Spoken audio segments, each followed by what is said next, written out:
Bu Intan adalah seorang wanita berumur sekitar 40 tahun yang dikenal di kampungnya sebagai ustadzah yang gemar menggunjing. Tidak ada satu hari pun yang ia lewati tanpa membicarakan keburukan orang lain. Mulutnya selalu bergerak cepat, menyebarkan gosip dan fitnah tentang tetangganya tanpa memikirkan dampak buruk yang ditimbulkan. Para tetangga sudah sering menasihatinya untuk berhenti menggunjing, mengingatkannya akan dosa besar yang bisa ia dapatkan. Namun, Bu Intan selalu mengabaikan nasihat tersebut. Baginya, membicarakan orang lain adalah hiburan. Ia bahkan merasa superior ketika menemukan kelemahan orang lain yang bisa dijadikan bahan gosip. Padahal pakaian Bu Intan sangat syar'i mencerminkan bahwa dirinya adalah seorang ustadzah. Assalamualaikum warahmatullahi wabarakatuh.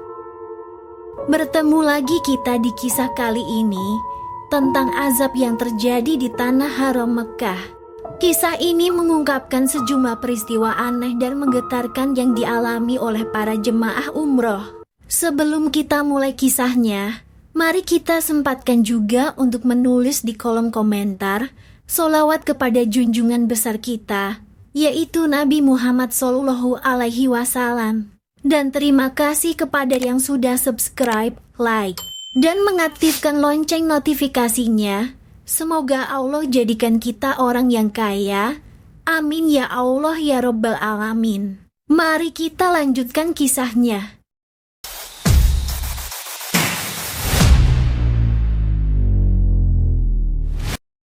Sebut saja Bu Intan. Dia adalah seorang ustadzah di kampungnya dan ibu dari 2 anak yang terkenal sukses. Suaminya pun memiliki pekerjaan bagus, yaitu sebagai direktur di salah satu kantor di kota.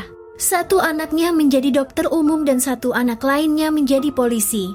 Bu Intan dikenal dengan sebutan si ember bocor, karena keseharian Bu Intan adalah menggunjing dan menggosipkan orang lain. Baginya, membicarakan orang lain adalah hiburan. Ia bahkan merasa superior ketika menemukan kelemahan orang lain yang bisa dijadikan bahan gosip. Suatu hari Ibu Intan dan para ibu-ibu lain sedang pergi ke mall, karena mereka terbiasa mengadakan pengocokan arisan di mall. Saat di perjalanan Bu Intan terus mengoceh menggunjingkan salah satu tetangganya yang bernama Siti. Bu Intan berkata, tahu gak kalau Bu Siti suaminya selingkuh loh?" Teman-temannya seketika kaget dan salah satu temannya menjawab, "Ah masa sih Bu? Padahal kan suami Bu Siti kelihatannya baik dan penyayang." Bu Intan menjawab lagi, "Bener Bu, suami Bu Intan selingkuh sama teman kantornya, orang saya dengar dari suami saya." "Kamu lupa ya, kan suami saya atasannya suami Bu Siti." Seketika temannya mengangguk seolah percaya. Namun ada Bu Ica yang berkata, Bu Intan, Bu Intan kan dikenal sebagai seorang ustadzah. Tapi kenapa Bu Intan tidak menjaga ucapan Bu Intan ini? Saya risih mendengar Bu Intan yang selalu menggunjingkan orang lain terus. Kan Bu Intan tahu itu adalah dosa besar."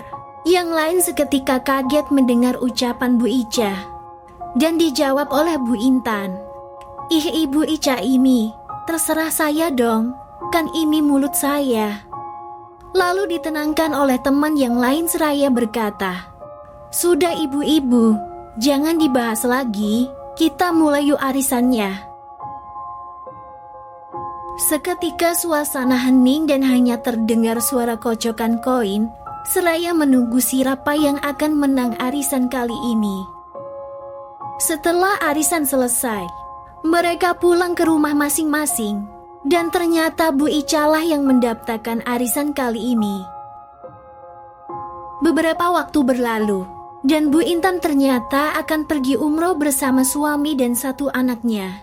Sebelum pergi, tentunya Bu Intan mengadakan doa bersama di rumahnya dan dihadiri oleh ibu-ibu majelis yang Bu Intan menjadi ustadzahnya di sana.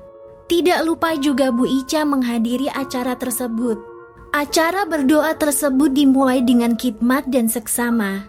Namun ternyata, ketika berkumpul, Bu Intan tiba-tiba memulai pembicaraan dengan kalimat yang sombong. Dia berkata, "Alhamdulillah ya ibu-ibu, saya bisa berangkat umroh lagi. Berarti ini umroh saya yang kelima kali loh. Ayo dong Bu Ica, kapan mau umroh kayak saya?" Haha, sembari tersenyum kecil. Ternyata dalam hati Bu Intan masih memendam marah pada Bu Ica karena merasa dipermalukan tempo hari di acara arisan di mall. Bu Ica hanya tersenyum dan pamit pulang, disusul oleh temannya yang lain.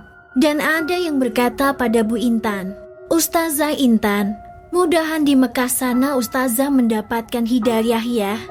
Lalu ekspresi Bu Intan seketika cemberut mendengar ucapan itu. 3 hari kemudian Bu Intan berangkat ke Mekah. Perjalanan dari Indonesia menuju Mekah dirasa Bu Intan sangat lancar.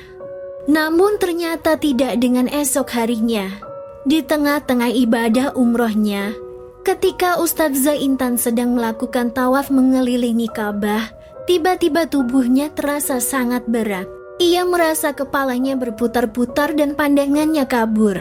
Lalu tanpa diduga, ia terjatuh di tengah lautan manusia. Ustazah Intan berusaha bangkit, namun tubuhnya terasa lumpuh. Orang-orang di sekitarnya segera membantunya, namun ia tidak mampu bergerak ataupun berbicara. Lidahnya terasa keluh, bagaikan tertimpa besi panas. Bu Intan juga merasa seolah-olah ada sesuatu yang menahan kata-katanya. Setiap kali ia mencoba melafalkan doa, nafasnya terasa semakin pendek dan keringat dingin mulai bercucuran. Ia merasa seperti ada sesuatu yang menekan dadanya dengan kuat. Ia dibawa ke klinik terdekat, tetapi kondisinya terus memburuk. Dokter yang memeriksanya tidak menemukan penyakit fisik yang jelas. Mereka hanya bisa memberi perawatan seadanya sambil menunggu kondisinya membaik. Namun, dalam kepedihan yang semakin menjadi, Bu Intan tiba-tiba teringat akan dosa-dosanya selama ini. Ia mulai menyadari bahwa semua keganjilan ini adalah bentuk peringatan dari Allah. Lidahnya yang keluh dan dadanya yang sesak adalah hukuman atas kebiasaan buruknya selama ini. Ia teringat firman Allah dalam surah Al-Hujurat ayat 12 yang berbunyi, "Hai orang-orang yang beriman, jauhilah kebanyakan dari prasangka kecurigaan. Sesungguhnya sebagian prasangka itu adalah dosa. Dan janganlah kamu mencari-cari kesalahan orang lain, dan janganlah ada di antara kamu yang menggunjing sebagian yang lain. Sukakah salah seorang di antara kamu memakan daging saudaranya yang sudah mati? Maka tentulah kamu merasa jijik kepadanya. Dan bertakwalah kepada Allah. Sesungguhnya Allah Maha Penerima Taubat lagi Maha Penyayang." Quran Surat Al-Hujurat ayat 12. Ayat tersebut terngiang-ngiang dalam benaknya, membuat Bu Intan semakin merasa takut dan menyesal. Di tengah rasa sakit yang tak tertahankan, ia berusaha memohon ampun kepada Allah. Ia menangis terseduh-seduh, menyesali semua perbuatannya. Ia berjanji dalam hati, jika Allah memberinya kesempatan untuk hidup, ia akan meninggalkan kebiasaan buruknya dan menjadi orang yang lebih baik. Selama beberapa hari di Mekah, kondisi Ustazah Intan tidak kunjung membaik. Ia hanya bisa berbaring tak berdaya, tanpa mampu menggerakkan tubuh atau mengucapkan kata-kata. Dalam kesunyian dan rasa takut, dengan penuh penyesalan, Ustazah Intan memohon ampun kepada Allah dalam hati. Namun, takdir berkata lain. Bu Intan mengembuskan nafas terakhirnya di tanah suci dengan hati yang penuh penyesalan. Wajahnya pucat, namun ada air mata yang mengalir di pipinya. Tanda bahwa ia telah menyadari kesalahannya dan berharap semua orang yang telah dia gunjingkan akan memaafkan dia walaupun tidak sempat memohon maaf secara langsung. Inna lillahi wa inna ilaihi rojiun. Kabar wafatnya Bu Intan cepat menyebar ke kampungnya. Warga kampung yang mendengar cerita ini merasa terguncang dan bersedih. Mereka tidak menyangka Wanita yang selalu mereka kenal sebagai tukang gunjing kini telah tiada dengan cara yang begitu tragis. Kisah Bu Intan menjadi pelajaran yang berharga bagi mereka semua. Kini para tetangga pun semakin berhati-hati dalam menjaga lisan. Mereka teringat kembali akan firman Allah dalam surah Al-Humazah ayat 1-2.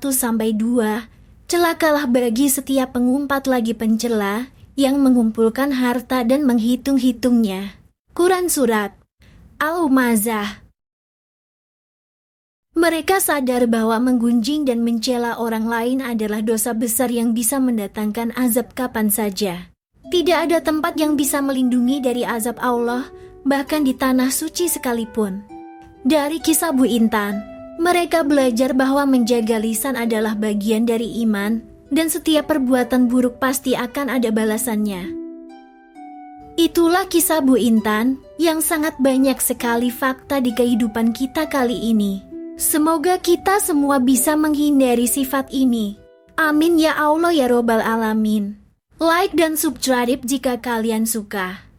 Akhir kata, wassalamualaikum warahmatullahi wabarakatuh.